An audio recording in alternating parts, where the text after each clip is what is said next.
gente pode hoje dizer que se beneficiam desse espaço que nós estamos aqui, Ana e David? Só o que a gente tem vivendo aqui nessa área verde equivale a 50% mais ou menos da fauna de mamíferos de médio e grande porte do Paraná. Nossa! Então, assim, é bastante espécie, a gente bota aí umas 23, 24 espécies agora com a continuação dos trabalhos, dos estudos.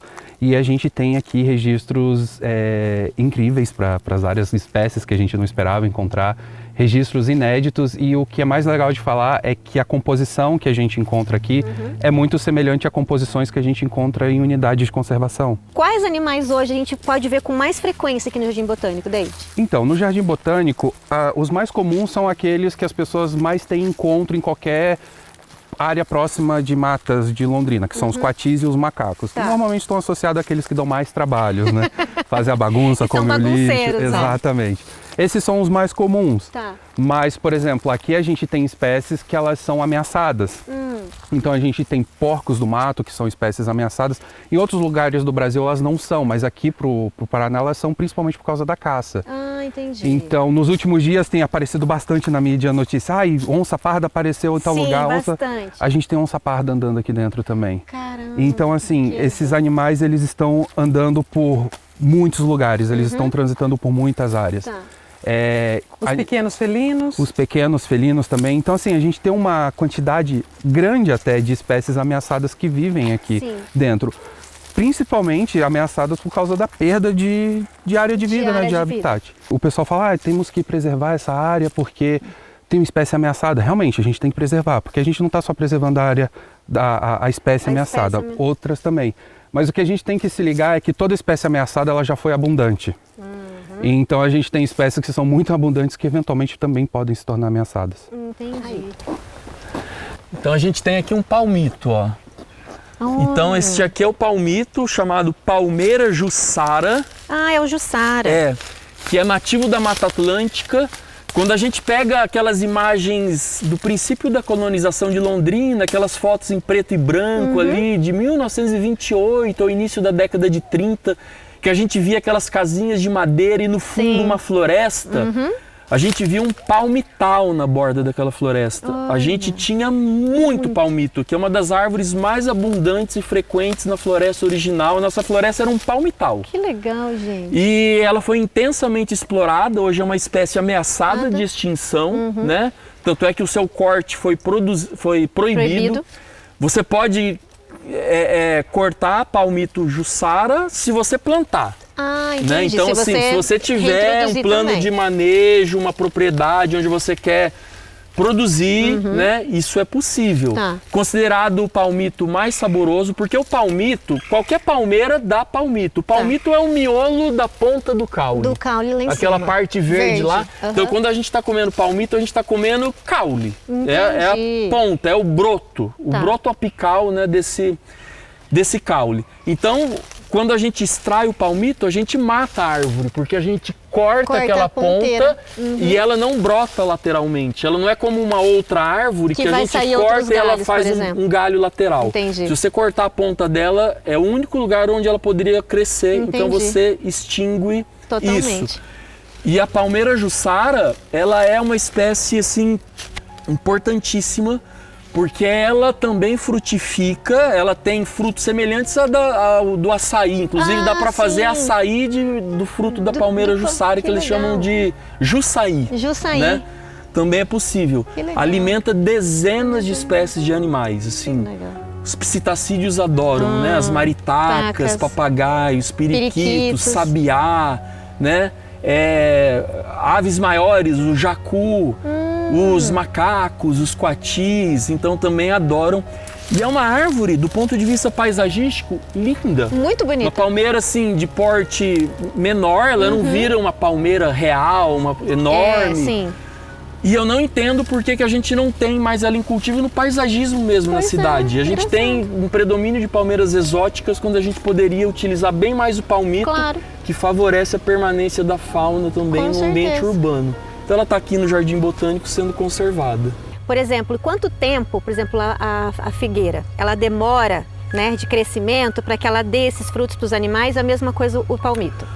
A figueira, apesar desse porte enorme que ela tem, né, a gente pode achar que ela demore muitos anos, mas ela é uma árvore de crescimento rápido. Ah, que legal. Então, assim, ela plantando ela nos locais apropriados, porque ela tem um crescimento explosivo e raízes agressivas, mas em locais apropriados, grandes áreas, em poucos anos ela já começa a frutificar.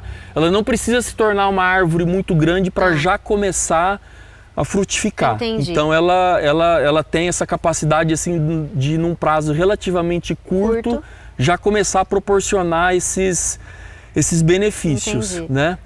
A palmeira jussara, ela em torno de 8 anos ela começa a frutificar também. Então também não é tão demorado Não é tão assim. demorado. A gente tem, por exemplo, muitos registros de gambá, por exemplo, que é uma espécie que está muito associada ali à área antrópica, ali perto do ser humano, comendo lixo. Comendo lixo. E aqui eu tenho pouquíssimos registros, bem pouco mesmo. E daí, vendo esses registros, o que a gente pensa? Ah, então aqui nessa área a gente tem um predador que provavelmente está controlando essas populações. Ele está fazendo um controle. E daí a gente começou a encontrar os registros do puma, né, através de vestígios, então pegada, fezes. E daí, depois de um bom tempo, esse ano, então, desde 2022 para esse ano, a gente pegou ele pela primeira vez na câmera.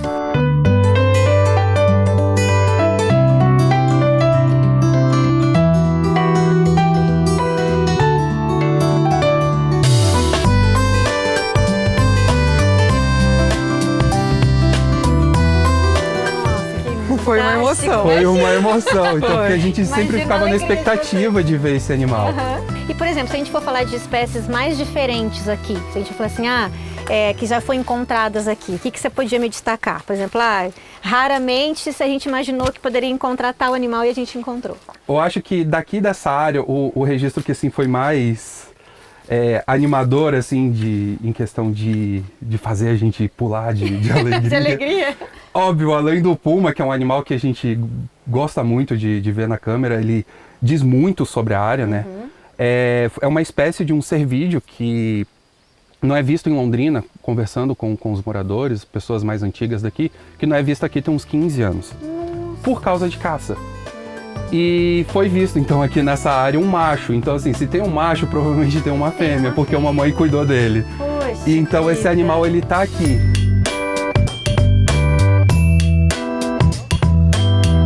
E aqui no Jardim Botânico, a gente, né, pra gente também falar de uma forma geral, que outras espécies, por exemplo, de plantas, a gente tem nesse caso, por exemplo, no exemplo do palmito e da figueira também, que é aí uma fonte, né, de alimento para os animais aqui que estão inseridos no Jardim Botânico. Bom, bem do nosso lado aqui, a gente tem um cedro aqui, Olha. ó. Aqui a gente tem um cedro, essa é uma espécie nativa. Nessa época do ano ele está totalmente sem folhas, algumas plantas perdem as folhas, Sim. como os ipês, o cedro também faz isso, né? Então o cedro ele tem frutos que não são comestíveis. Tá. Seus frutos são cápsulas que se abrem e as sementes são levadas pelo vento. Mas eu estou querendo mostrar esse cedro porque nem sempre o benefício se refere a alimento. O cedro é uma grande árvore que vai fornecer abrigo, condições, sombreamento, microclima, para que as espécies também possam habitar. Nem sempre é alimento. Entendi. Então, quando você cria um ambiente sombreado, mais florestal, com as espécies nativas, você também está criando nichos. Os nichos são os locaizinhos ali onde as espécies vão conseguir suprir todas as suas necessidades, abrigo, alimentação, proteção, acasalamento, bem-estar de uma forma o geral, bem-estar, né? o localzinho ali naquele habitat, Entendi. né?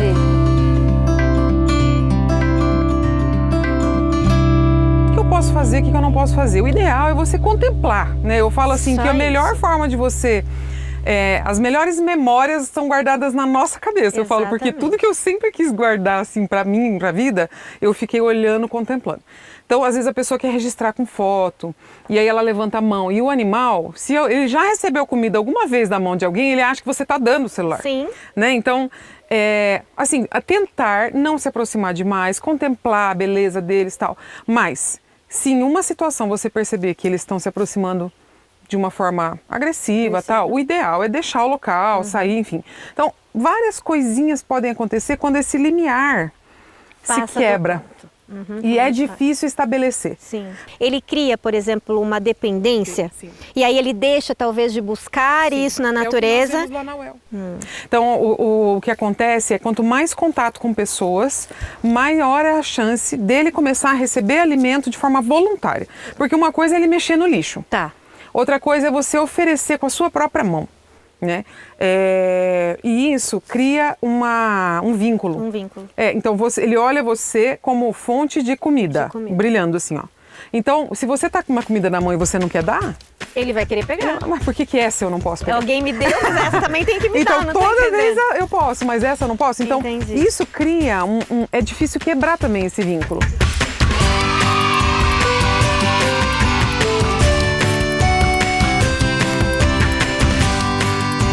Até porque tem espécies que andam muito, né? Muito. Exploram demais. Então, Muitos quilômetros por noite. Isso. É que a gente não tem essa noção, né? A gente, quando vê um registro, fala assim, nossa, mas ele mora aqui. Não, gente, os bichos, eles estão... Se movimentam o tempo todo. A gente fez um registro do lobo-guará. Sim. Né, que foi um registro, não existe para essa região. E aí, depois de uns dias, ele foi registrado em outra cidade. O pessoal, será que é outro? Eu falei, eu tenho certeza que é o mesmo. Né? Então, assim, eles andam muitos quilômetros à noite, né? Durante o dia eles estão intocados, dormindo, descansando. Então, assim, aqui é o lar deles. Sim. Né? Toda essa rede de fragmentos é o lar deles. Né? Por isso que talvez a importância de ter esse corredor ecológico. Exatamente. Né? Para que esses animais tenham essa segurança de se movimentar melhor. Mas mais importante do que planejar o corredor é planejar onde. Onde? Porque se nós não temos um monitoramento prévio, eu posso fazer o corredor onde eu quiser. Se a fauna não passa ali, ela não vai passar. Como que esses espaços urbanos influenciam tanto para positivo quanto para negativamente um espaço como nós estamos aqui? Positivo, eu acredito que seja pelas as pessoas terem o contato com natureza dentro da cidade, que é uma coisa... É muito rico isso, muito né? rico. E não estão isolados, eles são conectados. Então, do ponto positivo, eu vejo isso. Do ponto negativo é que, como eles transitam, e às vezes não por locais adequados, eles acabam sendo atropelados. Entendi. Às vezes a pessoa registra, leva para nós fotos, né? Relatos. O pessoal da Unifil sempre também faz muito atendimento de animal atropelado. Bastante. Então, assim, eu acho que o ponto... Negativo ruim é a gente pensar um pouquinho melhor nesse planejamento da malha viária. Da malha viária. Para compreender melhor como que eles poderiam ser melhor estruturados para o trânsito dos animais.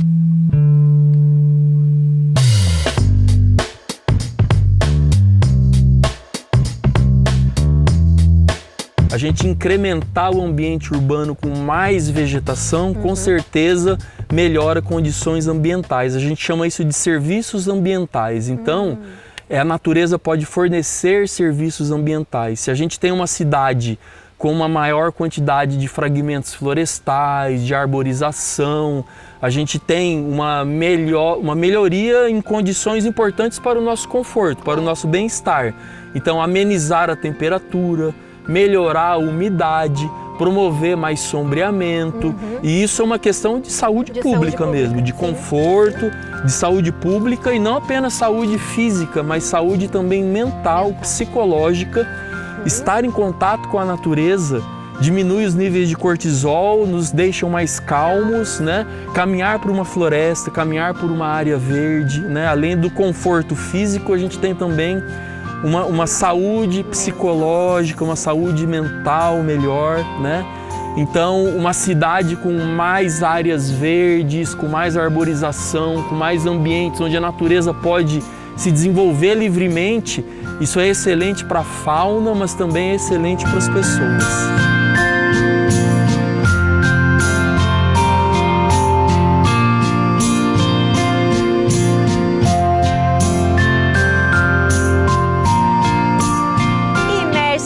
A natureza, hoje aprendemos que preservar é permitir que o equilíbrio continue, que o Jardim Botânico de Londrina inspire outras cidades e que a harmonia entre fauna e flora seja sempre cultivada. O Animal Care de hoje vai ficando por aqui, mas a natureza segue sempre nos chamando. Até o próximo programa. Até lá!